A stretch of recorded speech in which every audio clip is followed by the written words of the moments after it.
So ito po, kapatid, Brother Gomer, ito sabi dito ni Vic Moro. Pag-aralan natin paano makakapanahan ang Holy Spirit sa tao kung ang Holy Spirit ay ikatlo sa tatlong persona. Persona means person. Sa English, tao sa Tagalog.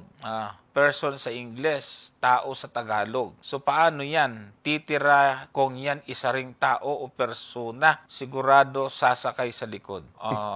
Malaking problema to. Sige, Brother Gomer, ipaliwanag natin kung ano yung person. Sa kanya kasi pag person, tao, yan ang problema kung ang person sa kanya ay tao, wala na siyang Diyos. Kasi sa Hebreo, tingnan natin yung Hebrews chapter 1 sa King James, verse 3. Hebrews chapter 1 verse 3. Ayan. Who being the brightness of His glory and the express image of His person, and upholding all things by the word of His power, when He had by Himself purged our sins, sat down on the right hand of the Majesty on high. So yung tinutukoy po dyan na person ay yung Diyos. Nasa ang sinag ng larawan ng kanyang persona ay nasa anak. So, ibig sabihin, yung image ng personalidad ng ama ay nasa anak. Tao pala yung ama kung ang pakahulugan niya sa person ay tao. Brother Gomer? Medyo, kapatid, kaya po kayo nalito kasi nga, ang inyo pong meaning ng persona ay tao. Yun ang naging pagkakamali po doon.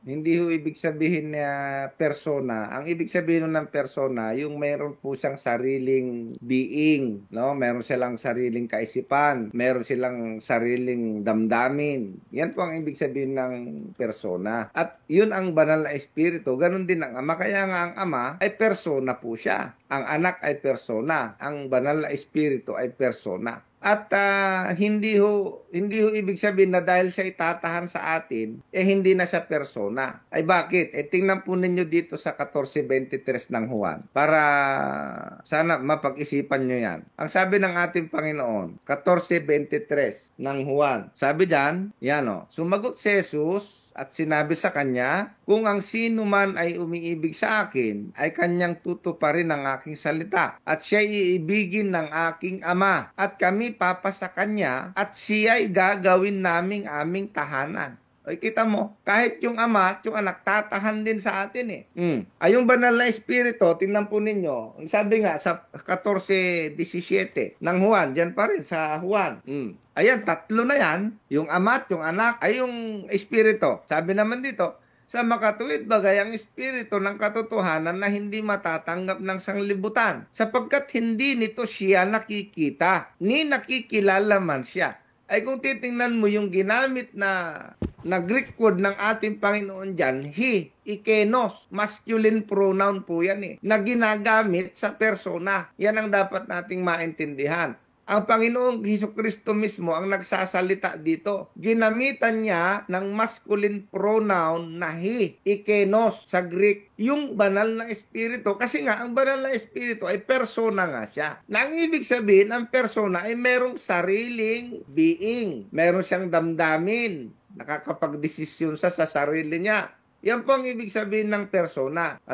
Kaya sabi rito, sapagkat hindi nito siya nakikita ni nakikilala man siya, siya'y nakikilala ninyo sapagkat siya'y tumatahan sa inyo. O kita mo, yung espiritu tumatahan, yung ama tatahan, yung anak tatahan. Ay mga persona nga po yan Hindi ibig sabihin na dahil persona ay hindi tatahan. Mali po yun, na para bagang nakaakbay, lalabas ngayon, doon sa 14:23, ang ama ay nakaakbay sa atin. Aywan ko, kung para sa inyo ay hindi persona yung ama, ay maliwanag naman na ang ama ay persona. Hindi ho ba, patid? So, yan po yung dapat nating maintindihan. Kaya po kayo nalito, nakita ko, na-confuse kayo dahil doon sa meaning ng word na persona. Okay? Ay, ang ama ho ay persona Napakaliwanag nung binasa ni Brother Johnson kanina. Mayroong persona ang ama. Ayun po yun. Brother Johnson? Ito, sinerge ko sa ChatGPT.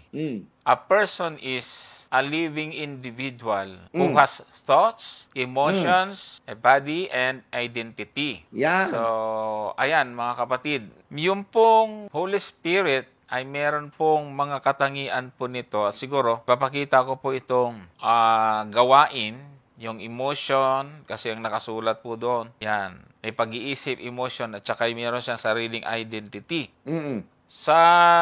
Dito na lang siguro sa Juan 14:26, nagtuturo ito sa tao. 14:26, datapat ang mga aaliw sa mga katubig ng Espiritu Santo na susuguin ng Ama sa aking pangalan. Siya ang magtuturo sa inyo ng lahat ng mga bagay at magpapaalala ng lahat sa inyo'y aking sinabi. Tapos, sa unang Korinto 2:10, ay nabasa mo ba ito? Kayo na? Hindi. Sige, basahin natin yan. Yan. Yun, ito. Matindi ito. Ano siya marunong sa lahat. Ngunit ang mga ito ay pinahayag sa atin ng Diyos sa magitan ng Espiritu sapagkat nasisiyasat ng Espiritu ang lahat ng mga bagay o ng malalalim na bagay ng Diyos. O yan po. At siya po ay tumutulong para magkaisa ang church. Diyan, sa 1 Corinto chapter 12 verse 11. Sabi po dyan, datapat ang lahat ng ito ay ginawa ng isa at gayon ding Espiritu na ibinabahagi sa bawat isa ayon sa kanyang ibig. So, tinan mo, tumutulong siya kung ano yung gusto niya, yun ang ibinibigay niya sa mga tao para magkaroon po ng unity. Gumagabay po ito. Sabi sa Gawa 8:29, ito yung nag-guide sa tao. Ayan, 8:20. Sinabi kay Felipe ng Espiritu, lumapit ka at makisama ka sa karong ito. So yan nag-utos doon kay Felipe para sumamo doon sa karo yung nagbabasa ng aklat. So marami pa po mga kapatid ang gawain ng Espiritu, at hindi natin pwedeng sabihin na siya ay hindi person. Siguro ay hindi niya gaano naiintindihan, kaya unawain natin. Kaya kasi kahit nga yung Ama ay person, baka ang nabasa lang niya yung ibang mga definition sa mga ilang dictionary na yun lang ang definition, tao. Isa po yan sa binibigay na kahulugan pero hindi lang po talaga yun, kapatid. Ayan, siguro dagdagan pa natin ng ilang mga talata, Brother Johnson, doon sa pagka-persona kasi nga yun ang pinagdududahan niya yung pagka-persona. Yun nga. Pero kung yun nga, katulad ng binanggit ko sa inyo kanina kapatid, ang Panginoong Hesukristo mismo ang nagpapahayag na ang banal na espiritu ay mayroong pagka-persona. Mayroon siyang sariling identity. Yan po yung ibig sabihin kasi ng persona, mayroon siyang sariling pakiramdam. Okay? Tingnan po ninyo yung sinasabi doon sa Juan 16, ang talata ay 13. Basahin po natin. Ang sabi diyan, gayunmay kung siya ang espiritu ng katotohanan ay dumating, ay ano daw? Papatnubayan niya kayo sa buong katotohanan. Nakita mo? Sapagkat hindi siya magsasalita ng mula sa kanyang sarili.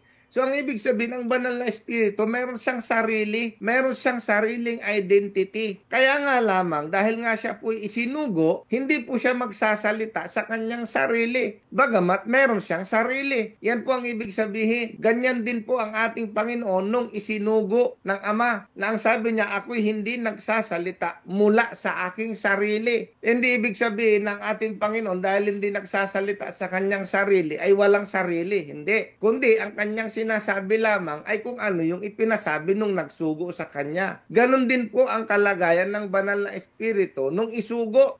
Isinugo ang banal na espiritu, ang sabi niya, hindi siya magsasalita na mula sa kanyang sarili, kundi ang anumang bagay na kanyang marinig. Nakita po ninyo, dito pa lang sa talatang ito, punong-puno na ito ng identity ng pagkapersona ng Espiritu Santo. Pumapatnubay. Meron siyang sarili. Ang sabi niya rito, nakaririnig po siya. Nagsasalita siya. Hindi ho ba? Diyan pa lang makikita nyo may personalidad ng banal na espiritu. Ang sabi niya rito, yung mga bagay na kanyang marinig, ang mga ito ang kanyang sasalitain at kanyang ipahahayag sa inyo ang mga bagay na magsisidating. So nagsasalita ang banal na espiritu. Mayroon siyang wisdom. Binasa na ni Brother Johnson kanina. Ano pa? Roma 15 ang talatay 30. Tingnan natin. Sabi diyan, ngayon ipinamamanhik ko sa inyo mga kapatid alang-alang sa Panginoon nating Hesukristo at sa pag-ibig ng Espiritu. So ang banal na Espiritu